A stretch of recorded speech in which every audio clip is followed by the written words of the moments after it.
പുരാണങ്ങളിൽ പുരുഷജ്ഞാനത്തിൻ്റെ കോട്ടക്കൊത്തളങ്ങളിൽ ഒരു പെൺനാമമുണ്ട്, ഗാർഗി. പണ്ഡിത സദസ്സായ നവരത്നങ്ങളിലൊന്ന്. പക്ഷേ ആ ചരിത്രം പിന്നീട് പറഞ്ഞോ അറിഞ്ഞോ വളർന്നില്ല. ഗാർഗിമാർ എന്നുമുണ്ട്, എവിടെയുമുണ്ട്, ഏതു നൂറ്റാണ്ടിലുമുണ്ട്. പിന്നറകളിൽ എരിഞ്ഞ് മുന്നറകളിലേക്ക് വെളിച്ചമായി തീരുമ്പോഴും ഒന്നുമാവാതെ, ഒന്നിനുമാവാതെ, ഒരിക്കൽ പോലും അടയാളപ്പെടാതെ പോകുന്നവൾ, അവൾ ഗാർഗി.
पितो रक्षति कौमारे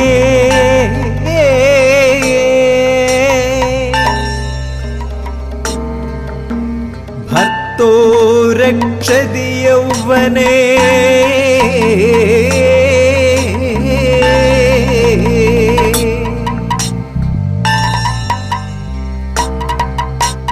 पुत्रो रक्षति वार्धक्ये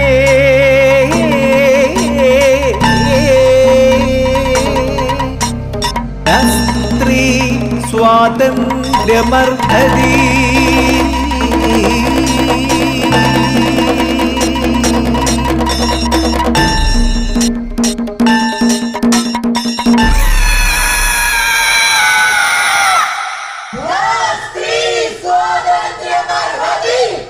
ഇത് എന്റെ അസ്തിത്വത്തിന്റെ പ്രശ്നമാണ്.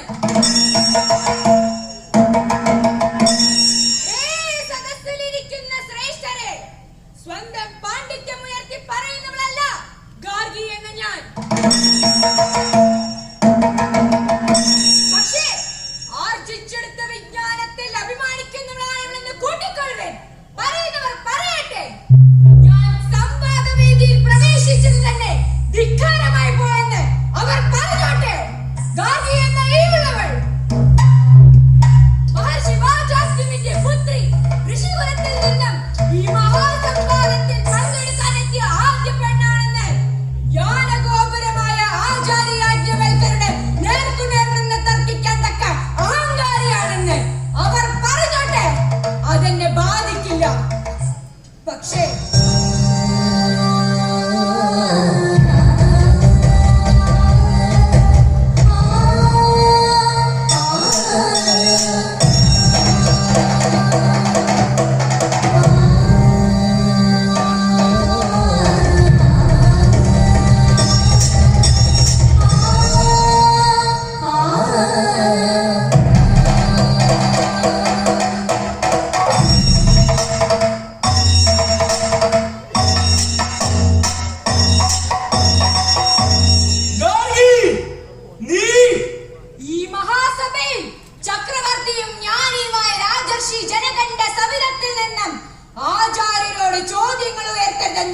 എന്നോട് കൽപ്പിക്കരുത്.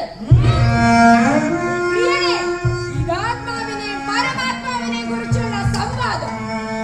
ഗാർഗി, നീ സമൂഹ നിയമങ്ങൾ മറക്കുന്നു, സ്ത്രീയുടെ സ്ഥാനം മറക്കുന്നു. നീ സംവാദത്തിൽ പങ്കെടുക്കരുത്. ഇല്ല, നിനക്കെന്നെ തടയാനാവില്ല. ശരിയാണ്, ഞാൻ തർക്കം പഠിച്ചതും ശീലിച്ചതും കളിക്കൂട്ടുകാരായ നിന്റെയും എന്റെ പിതാവിന്റെയും കൂടെയിരുന്ന് തന്നെയാണ്. ഇപ്പോൾ നമ്മുടെ പരിണയം നിശ്ചയിച്ചിരിക്കുന്നു എന്നതും വാസ്തവം. പക്ഷേ അത് ഗാർഗിയെ സംവാദത്തിൽ നിന്നും വിലക്കാനുള്ള കാരണമേ അല്ല.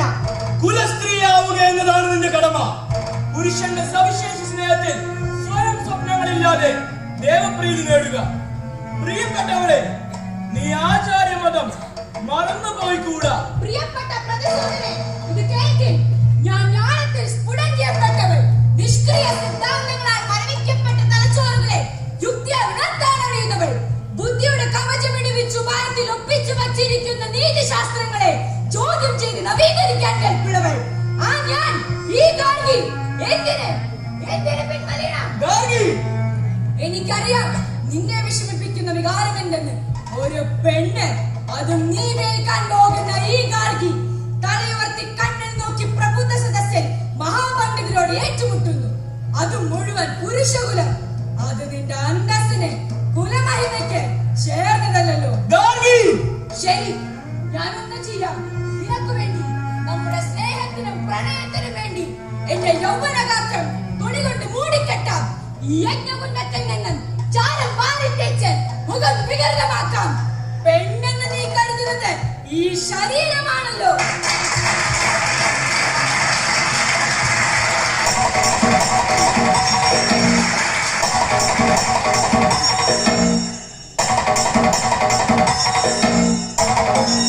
അല്ലയോ പ്രിയനെ, പോയി പിതാവിനോട് പറയും, എന്റെ ജ്ഞാനത്തിനോ കഴിവിനോ പ്രകാശിക്കാൻ ഈ ശരീരം, ഈ പെണ്ണുടൻ ഒരു തടസ്സമേ അല്ലെന്ന്.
നവരത്നങ്ങളിൽ ഒരുവൻ, മഹാജ്ഞാനി, മഹായാഗത്തിലെ മഹാസംവാദത്തിൽ മഹാപണ്ഡിതരോട് ഏറ്റുമുട്ടാൻ വേണ്ടിയവൾ.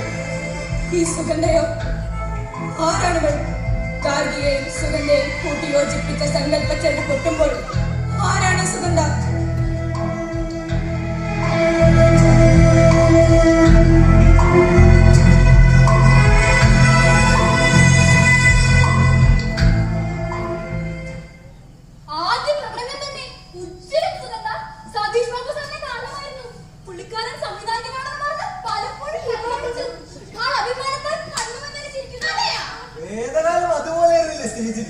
ആൾക്കാർ ഇപ്പോൾ ആ കാലം വേണ്ടി തിരിച്ചു വന്നിട്ടില്ല. എന്താ പറയാ, ഉജ്ജ്വലം. ഭഗവാന് സ്തുതി.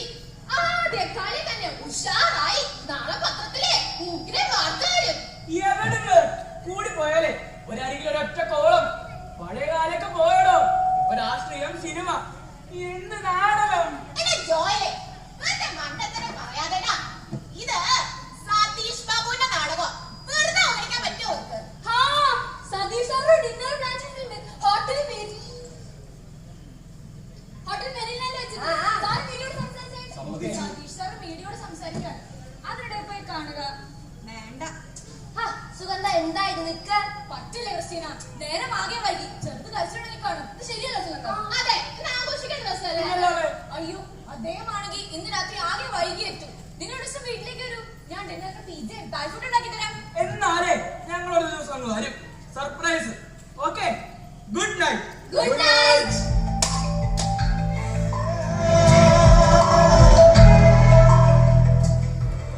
എന്താടാ നിധി?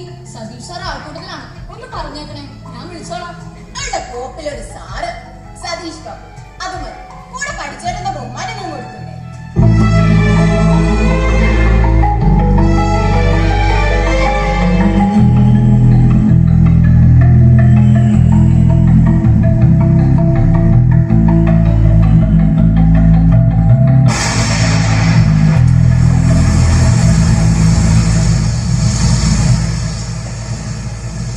എവിടെയാണ് ഞാൻ പോകേണ്ടത്? എവിടെയാണ് സുഗന്ധയ്ക്ക് ഒരു വീടുള്ളത്? എവിടെയാണ് സുഗന്ധ എന്ന സ്ത്രീ ഉണ്ടായിരുന്നത്? മഴമേഘങ്ങൾ കനത്ത പെയ്യുന്ന സന്ധ്യയിൽ തണുപ്പിലും ഉള്ളിൽ കത്തിപ്പറന്നൊരു തീകോളമാകാൻ വിധിക്കപ്പെട്ട പേരോ സുഗന്ധ. സ്ത്രീ സ്വാതന്ത്ര്യം അറിയുന്ന ഗൂഢമന്ദിരത്തിന്റെ കവിളിലാകപ്പെട്ട സ്ത്രീകളെ ഏത് സന്ധ്യയിലും നിങ്ങൾ ഒറ്റപ്പെട്ടേക്കാം, ഏത് രാത്രിയിലും ഒരു കഴുകന്റെ ചെറുകളി കേൾക്കാം. പക്ഷേ തളരരുത്, കരയരുത്, ഹൃദയം പൊടിയരുത്.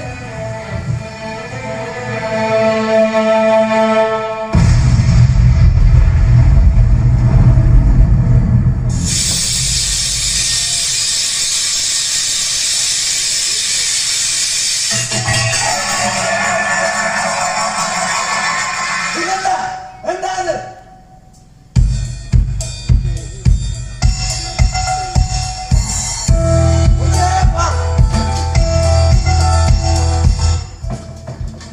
കുറച്ച് നാളെ ശ്രദ്ധിക്കുന്നു. വീട്ടിൽ കുറച്ച് ഒന്നര കാരണം നോക്കും. നീതുന്റെ പ്രോഗ്രസ് കാർഡ് എത്ര സ്ഥാനത്തിനറിയോ? 5ാം സ്ഥാനം. എന്താ സുന്നത്തൊന്നും അറിയാത്ത പോലെ നീതൂന് ചിക്കൻ ബോക്സ് വന്ന് മറന്നുപോയി. അപ്പോൾ നിന്നെ കറങ്ങലൊക്കുന്നു ഒരു കുറവുണ്ടാവില്ലല്ലോ. ഒരു തർക്കത്തിന് ഞാനില്ല. ഞാനും ഇല്ല. അല്ല, എന്നോട് തർക്കിക്കാൻ നീ ആരാ?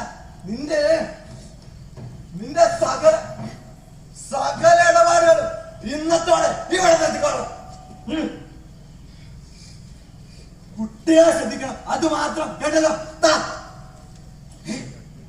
ഇടി നിന്റെ കൊടുമ്പിരികളെപ്പോഴാന്ന് എനിക്കറിയാം. ഞാനെന്റെ ജോലിയിൽ കൂടുതൽ തിരക്കിലാവുന്ന സമയത്ത് കുറെ കാലം ഫ്രഞ്ച് പടമെന്ന് പറഞ്ഞ് നടന്നു. എന്നിട്ട് എന്തായി? കുറെ കാശ് ഇട്ടേച്ചു വന്നു. എന്താ സുന്നത്തൊന്നും അറിയാത്ത പോലെ എനിക്ക് ഈ വീട്ടിൽ പണികൾ തോന്നിട്ട് എന്തിനെങ്കിലും നേരമുണ്ടോ? അപ്പോഴേ പൊട്ടിമുളച്ചു. അടുത്ത ഭ്രാന്ത്, നാടകം, പ്രാക്ടീസ്. പ്ലീസ് സുനിൽ, ഇന്നെങ്കിലും എന്നെ വഴക്ക് പറയല്ലേ. വൈകുന്നേരം ആദ്യം സ്റ്റേജ്. നീ ഒരു അമ്മയാണോ? നോക്ക്, നന്ന് പരിച്ചു വച്ച് കിടക്കാൻ. എനിക്കാണെങ്കിൽ ഇന്ന് പാദരക്ഷ തിരിച്ചെത്താൻ പറ്റും. നിനക്കെങ്ങനെ പറ്റുന്ന 2 പിള്ളേരൊക്കെ കിട്ടട്ട്? നീത് നോക്കിക്കോളും. ക്രോസിൽ ചിലപ്പോ കൊട്ടിട്ടുണ്ട്, അവൻ ഉറങ്ങി. 3 മണിക്കൂർ നടക്കില്ല മോളെ. നമ്മുടെ സതീഷ് ബാബുടെ നാടകം ടിക്കറ്റ് ഒക്കെ വിറ്റ് കഴിഞ്ഞു. ഞാനാണ് പ്രധാന വേഷം. നിനക്ക് അതിന്റെ റിസ്ക് അറിയാവുന്നതല്ലേ? ഈ അവസാന നിമിഷം ഒരു പകരക്കാരി എവിടെ കിട്ടാനാണ്? സുനിൽ, നിങ്ങൾ എപ്പോഴും മിസ്സിംഗ്. 8 മുതൽ 8 വരെ ഓഫീസിൽ, പിള്ളേർ സ്കൂളിൽ. എന്നിട്ട് ഞാനവിടെ അന്തസ്സായി നോക്കുന്നില്ലേ? പിന്നെ പകൽ സമയത്തൊക്കെ, പക്ഷെ രാത്രി നഗര കറക്കം. നിന്റെ സുരക്ഷയെ കുറിച്ച് നിനക്കോ ചിന്തയില്ല. കൊറോണ പക്ഷെ എനിക്കെങ്കിലും ആലോചിച്ചേ പറ്റൂ. എങ്കിൽ സുനിലും കൂടെ വരൂ. കൊള്ളാം. ബേഷ്. എന്തിന്? ഭാര്യയുടെ തെരുക്കൂട്ട് കാണാനോ?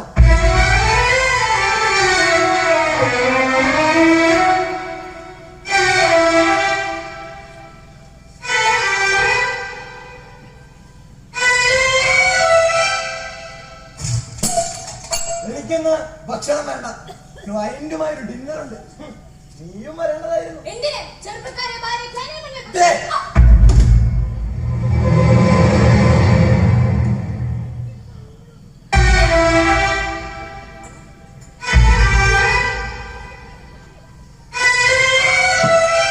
അനാവശ്യം പുലമ്പുന്നോ? ഇതനാവശ്യമെങ്കിൽ നാടകത്തെ തെരുക്കൊന്നും വിളിക്കാതിരിക്കാനെങ്കിലും പഠിക്കണം നിങ്ങൾ. നിന്റെ നാടകം അഴിഞ്ഞാട്ടോ. അവിടെ സതീഷ് ബാബുടെ ഫെമിനിസ്റ്റ് ഭാര്യ നിധി. അവളാണെങ്കിൽ വല്ലോണ്ട് പണ്ട് മാത്രമാണെങ്കിൽ എന്റെ ഭാര്യ എടുക്കും. സുനിൽ, പ്ലീസ് കുറച്ച് അന്തസ്സായി സംസാരിക്കണം. സതീഷ് ബാബുടെ നിധിയെ നിങ്ങൾക്ക് അറിയില്ലേ? അറിയില്ലേ? അഴിഞ്ഞാട്ട കാലഘട്ടം ഞാൻ ഒത്തിരിക്കാറില്ല. നിങ്ങളുടെ മക്കൾ കേൾക്കുമെന്ന് വിചാരിച്ചിട്ട് ഭാര്യയെ വിശ്വസിക്കാതിരിക്കും. ഞാൻ നാടകത്തിൽ നീ പോകും. ഞാൻ പോകും. കേൾക്കോ? തിരിച്ചു വരാൻ ധൈര്യപ്പെട്ടിട്ടുണ്ട്.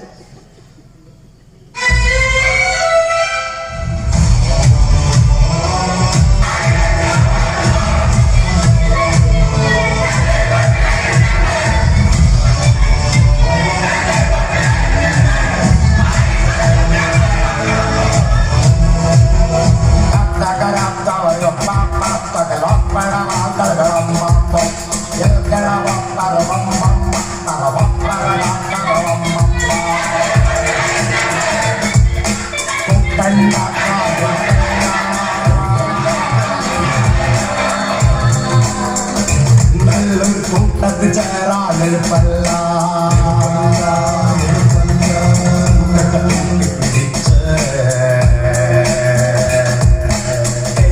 വേണ്ടി കൂട്ടി പിടിക്കാൻ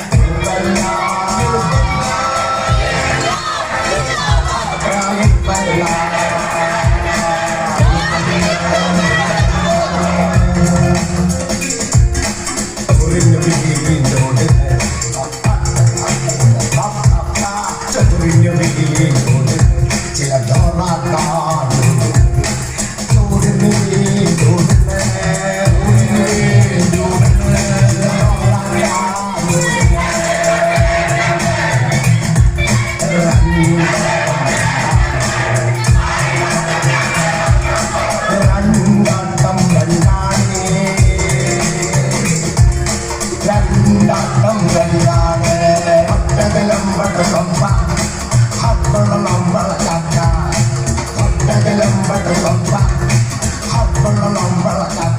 അധ്യാപക ചമഞ്ഞ് നല്ലൊരു വ്യക്തി ചമഞ്ഞ് പെൺകുട്ടിയുമായി സൗഹൃദത്തിൽ ഏർപ്പെടുകയും അധ്യാപക വിദ്യാർത്ഥി ബന്ധത്തെ ചൂഷണം ചെയ്യുകയും സെക്ഷലി അബ്യൂസ് ചെയ്യുകയുമാണ് ചെയ്തത്. പെൺകുട്ടി ആധ്യാത്മികതയിലേക്ക് ജീവിതത്തിലേക്ക് തിരിച്ചു വരികയും ചെയ്തിട്ടുണ്ട്. അധികാരിയുടെ മൗനത്തിനെതിരെയാണ് ഈ സമരം. ഇൻസ്റ്റിറ്റ്യൂട്ടിലാണ് മാനവികതയെ അയാളൊരു പെൺകുട്ടിയെ ആക്രമിച്ചിട്ട് അതിനെതിരെ മൗനം നൽകുന്ന അധികാരികൾക്കെതിരെ ഇൻകുലാബ് സിന്ദാബാദ്, ഇൻകുലാബ് സിന്ദാബാദ്. രാജിവെക്കൂ, പുറത്തു പോകൂ, രാജിവെക്കൂ, പുറത്തു പോകൂ. എന്റെ കാമുക ജന്മിത്ര മാനമിത്രൊക്കെ പണ്ട് തെണ്ടിത്തര മാറ്റാൻ ചെകിടടിച്ച് മുളിക്കും.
ഇതോടെ എല്ലാം നിർത്തിയാക്കണം. സിനിമയും നാടകവും എല്ലാം ഞങ്ങളുടെ സ്റ്റാറ്റസിനോ നിലവാരത്തിനോ ഒത്ത ആളല്ല നീ എന്നുള്ള ബോധ്യം എപ്പോഴും ഉണ്ടാവണം. ഈ മണ്ടന്റെ നിർബന്ധത്തിന് വഴങ്ങിയതുകൊണ്ട് മാത്രമാണ് നീ ഇപ്പൊ ഇവിടെ നിൽക്കുന്നത്. ഇതേ ഒരു കുലമഹിമയുള്ള തറവാടാ.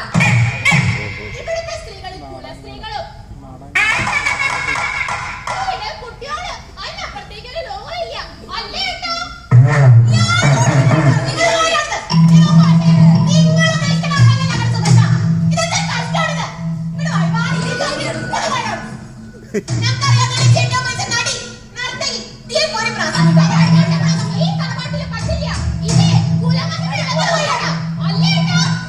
പിന്നെ ഇനി മുതൽ എന്നെ ബിസിനസ് നോക്കി നടത്താം കേട്ടല്ലോ.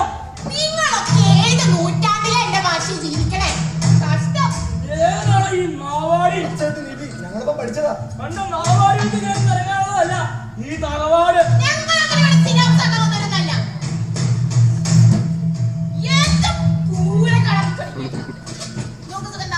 ഞങ്ങളും സതീഷ് ബാബു പട്ടണത്തിലെ നാടകപ്പുരയിലുണ്ടാവും. പിന്നെ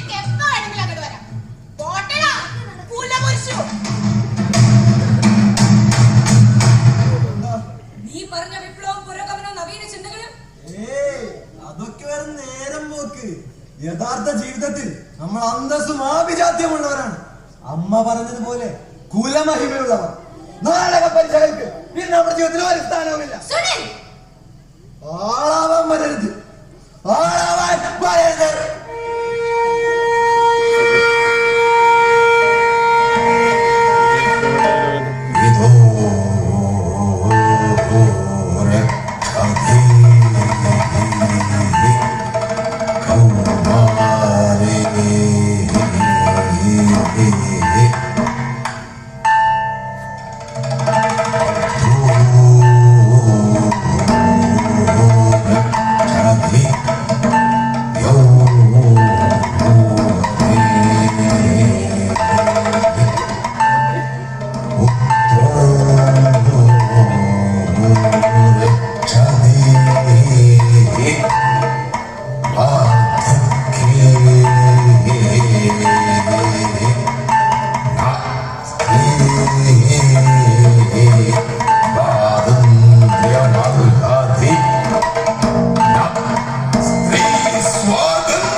ഒഴുകിക്കിടക്കുന്ന മുടി, കീഴ്ത്താടിക്കുന്നതിലെ ചുരുക്കത്ത്, ആർക്കും എളുപ്പം മടങ്ങാത്ത മൂക്ക്, കട്ടിയുള്ള ഉറച്ച ശബ്ദം.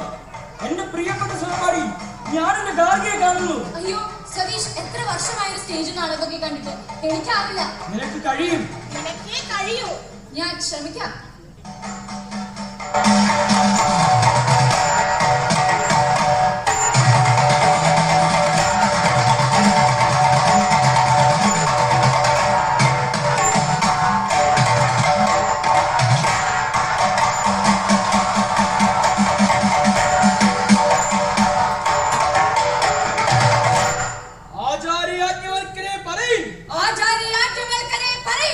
എന്തിനേയും ഏതിനേയും ലയിപ്പിക്കും ജലമെങ്കിൽ ജലത്തെ ലയിപ്പിക്കുന്നത് എങ്കിൽ പറയൂ ബ്രഹ്മത്തിന്റെ സവിശേഷതകൾ.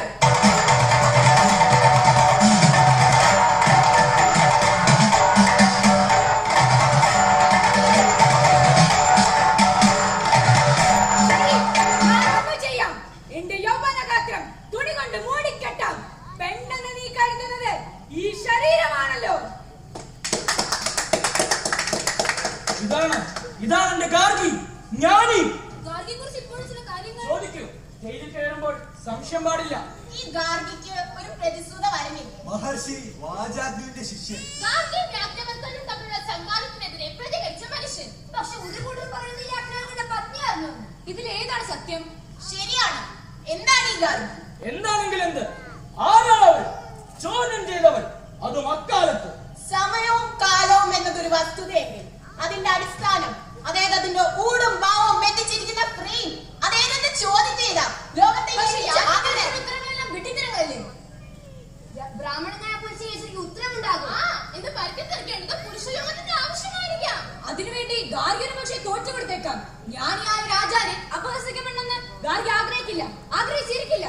ഒരുപക്ഷെ സ്ത്രീ എന്ന അസ്തിത്വത്തെ ചോദ്യം ചെയ്യുന്നവർക്ക് നേരെ നിശബ്ദതയും. ഇത് കെട്ടകാലമാണ് കൂട്ടരെ. പരിമിതികളുണ്ട്. ഗാർഗിയെ നമ്മൾ ശക്തമായി അടയാളപ്പെടുത്തിയാൽ ഒരുപക്ഷെ നാടകം തീരുമ്പോൾ തിയേറ്റർ കത്തിയേക്കാം.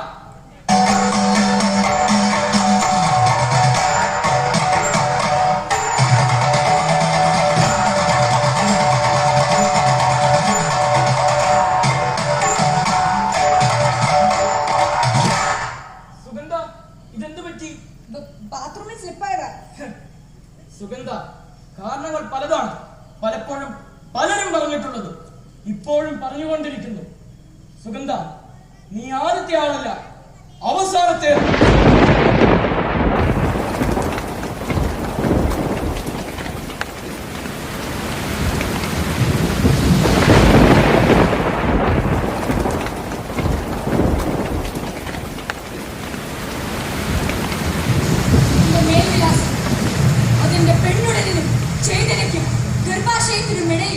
എവിടെയോ കുടുങ്ങിക്കിടക്കുകയാണ്.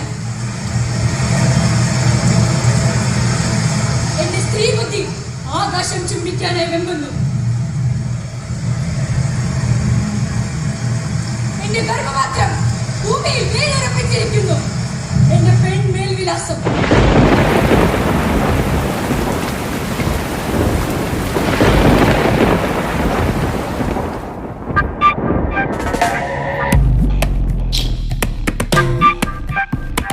ഉയിര് കൊണ്ടൊരുവൾ, ഒരുവൾ, ഒരുവൾ, തലമുലയുമായൊരുവൾ, ഒരുവൾ, ഒരുവൾ, പല വഴികളിൽ കനലുകൾ, സിരകളിൽ ചുടുരക്തം, വിത്തെറിഞ്ഞു വളകിലുക്കി കഞ്ഞി വെച്ചു പെറ്റുകൂട്ടി കഥ പറഞ്ഞു തുണിയലക്കി അവൾ, അവൾ.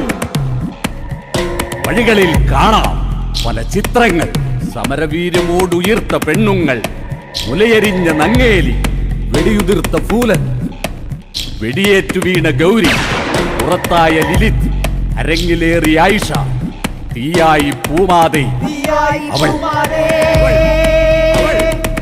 തീയായി പൂമാതേ.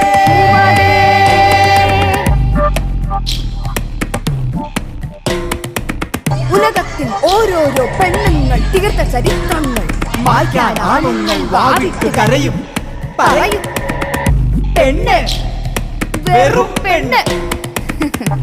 പെണ്ണ് വെറും പെണ്ണ്. ആർത്തവത്താൽ അശുദ്ധി, ആവേണം പതിവ്രത, ചത്താലും കുലസ്ത്രീ, കാക്കേണം മഹിമ. വീട്ടിലേറാൻ 6 മണി. പോ വീട്ടിലേര്. ഇനി പെണ്ണൊന്ന് പറഞ്ഞോട്ടെ, ഒരു കാര്യം പറഞ്ഞോട്ടെ. ഇത് എന്റെ ജീവൻ, എന്റെ ശ്വാസം, എന്റെ ബോധം, എന്റെ താളം, എന്റെ മനസ്സ്, എന്റെ ശരീരം. ഒറ്റയ്ക്കൊഴു ഇറങ്ങി നടക്കും, പിടിച്ചു കെട്ടി വീട്ടിലടക്കാൻ വരുന്നവരോടൊരു ചോദ്യം. ഞാൻ നടന്ന നിനക്ക് എന്താടാ? മണ്ണ് തന്നെ പെണ്ണ്, പെണ്ണ് തന്നെ കണ്ണ്, ഒപ്പമാണവൾ, ഒട്ടും പുറകിലെന്ന് ഓർത്തു വെക്കണോ? സമരങ്ങളിലുണ്ട്, പ്രതിരോധങ്ങളിലുണ്ട്, നീതി നിഷേധങ്ങൾക്കെതിരെ, അടിമയാക്കപ്പെടുന്നതിനെതിരെ 100 ചോദ്യങ്ങളുടെ പെൺവിരലുകളായി ഉയർന്നു വരുന്നു. ഈ പെണ്ണുടൽ ഒരു സമരായുധമാണ്.